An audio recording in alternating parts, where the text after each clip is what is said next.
Hey guys, this will be a video that's going to break down the design elements and principles using some visual examples. So what are the design elements and principles? Essentially what they are the starting points when we begin to explore ideas within our folios when we're trying to design certain solutions for design problems.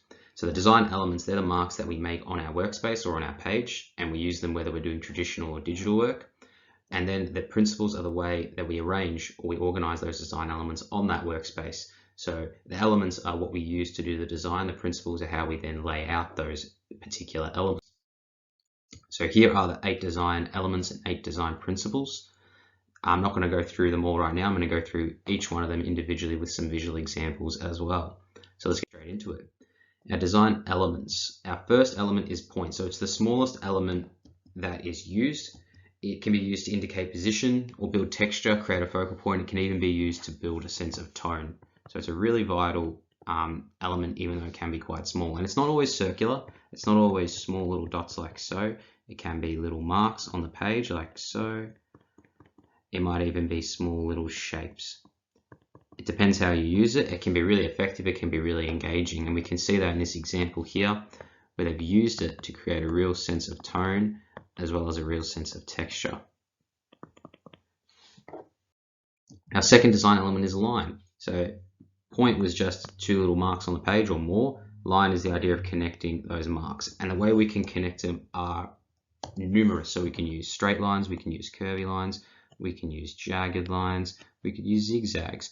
We can also use broken lines as well. So line comes in many formats. We can use thin, we can use thick, or we might alter thickness and thinness depending on the design. And it's often used to craft features within a design. So we use line to create shapes, we use line to create a sense of form, we can even use line to build texture, and we use line to create type as well. We can see in this example here, it's great when we're trying to create an interesting sense of tone or texture. Shape is 2-dimensional, it's not 3D. So these are our flat shapes like so. It can be organic in that it is freeform like so, or it might be geometric like a square or these other shapes here. Shapes can be symmetrical like a perfect circle, or they may be asymmetrical where they are not even. They can be used to create a sense of form in designs like so, and it can be used to create interesting focal point, particularly when combined with other elements like color. So we can see in this design here how they've used shape really effectively. It's all 2D, it's all flat, but it creates an interesting effect because of that. Our next design element is form. So form are 3-dimensional objects. It's a shape that's been enhanced through the use of tone and texture, and it's often used to show perspective.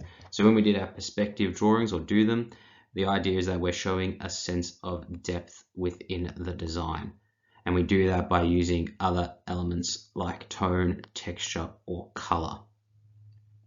So form is really important, and it can't be shown really effectively without the use of tone. So we know tone shows shadow and highlights on objects, and because of showing that, we create a real sense of form, and because of that, it also creates that sense of depth that we're looking for. So we can see here in this design, they haven't just drawn the shapes of these fruit, which they could have done. They've gone back and then tried to add a sense of tone using light grey lead and layering of different textures. Our next design element is texture. So this is the way that something may feel within a design. So we're trying to replicate a real world sensation, which can be quite difficult. It's used to define objects, it's used to enhance form and show a real sense of quality. And we can see that here in this excellent design, that by using tone and by using line and layering them consistently, they were able to create a real sense of texture, which in turn creates a real sense of feeling within a design. Color, it's a real powerful design element. It's used consistently every day. It can be vital for creating focal point and capturing people's emotions. You know, red creates a sense of hunger, which is why a lot of fast food chains use it. Yellow can create a sense of happiness. Blue can create a sense of calm. So there's a real great use of color within our designs when we're trying to connect with people's emotions. It can also have an impact on legibility, and it can either be harmonious. So if we use colors that are close to each other on the color wheel like so. We've got warm colors, or we might use contrasting colors like red next to blue. They help to clash and create an interesting effect. And we can see that in this design, it's really effective, their use of color, because they've explored kind of psychedelic use of oranges and blues and pinks. And because of that, it's quite bombastic. I wouldn't call it harmonious. I'd call it kind of complementary, because they use yellows and blues, things that are kind of opposing each other. Finally, the design element of type. So this is the design of words, the design of phrases, the design of text, and it's used when we're trying to display a clear message within a design. So really trying to advertise, promote, or depict something. And it can be used to create interesting logos, and there are 3 distinct families we need to know. There's the serif family, so that's when our text looks like so. So it's got these nice little footings on the end of the letters, and these are the type of text you'll see in books and newspapers. It's because it's easier to read when it's printed on paper. So this is vital for those types of designs. We use sans serif constantly in our day-to-day lives because we are using web-based designs constantly. Whenever you're sending a text message or checking your emails, this is the typeface that is used. That is because it is easier to read on screens and because it eliminates those little footings at the ends of our letters. So it doesn't have these, it instead substitutes them with a nice clean looking aesthetic. Finally, there is script. So this is handwritten design, essentially. It's calligraphic, and we use that when we're trying to be decorative or trying to show something really quite fancy. I wouldn't use it for large slabs of text. I'd use it for small little logo designs. So the design principles. So these are the things that we use to arrange those elements on our workspace. Figure ground is a really important one. The idea is that it refers to the shapes and forms within a composition. So there's the figure. So that's the dominant aspect in a design, and it might be that there is more than one. And then there's the ground, which refers to the background or negative space or secondary features. So essentially, let's imagine this is my background. It's just a nice red background like so. To make something really stand out on it, I might use green, which is a contrasting color, and I'll place that central object in the middle. This green is my figure because it's dominant, and this red is my background. And that's shown really clearly here in this example. So we can see that this silhouette is clearly our figure, it dominates, and this yellow is then our background feature.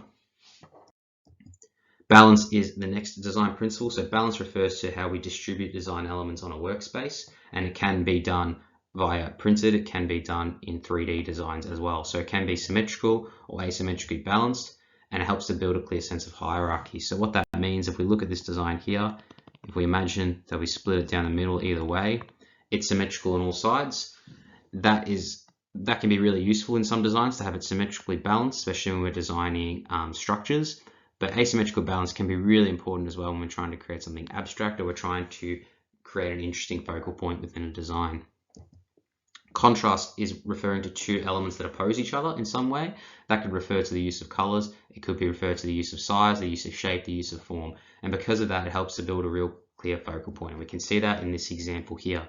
So we can see that the silhouettes, they're quite dark, and black kind of clashes with these bright colors in the background.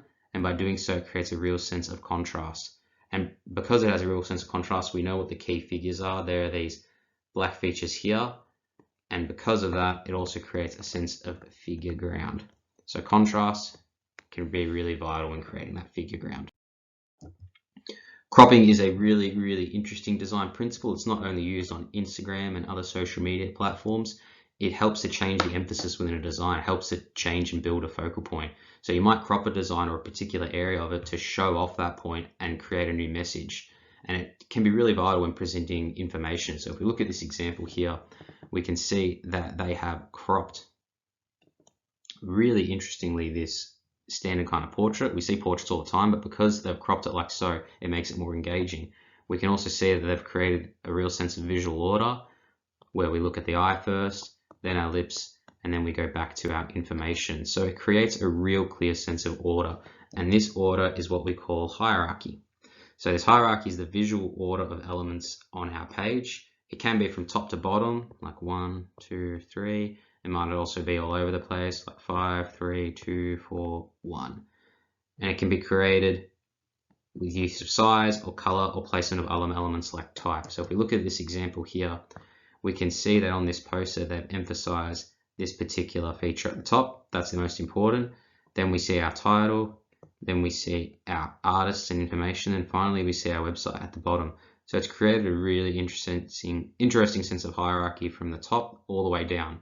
But hierarchy may not always be this way, as we can see in this design up here. It actually can go all over the page. There's scale, which is the size we choose to draw or place an object on our workspace, and this is really helpful when we're doing things like elevations or floor plans, when we're operating at scales like 1 to 100 or 1 to 50. Proportion is different because it is the comparative relationship between components in a design. What that means is, let's say I have similar looking components like so, like if I'm drawing these leaves, they all look a little bit different, but they're all kind of similar. In proportion to one another, we can see that they're decreasing in size, and it suggests the relative scale between these objects. Finally, there's pattern. Pattern's a really interesting design principle because it can be used to build texture, create focal points, and it can be created by either repeating elements or it can be created by alternating the elements. So if we look at repetition, it might be as simple as just repeating the same two design elements over and over again. Alternating can be a little bit more hard to predict because it might be completely random. There may be no particular order to it, but it still creates an interesting pattern. And we can see a repetitive pattern here, which is really engaging because they've used interesting shapes and lines and colors that are pretty consistent. And then we can see here an alternating pattern, which is a little bit harder to predict because sometimes there are clusters here, here, here, here, but there's no clear sense of order.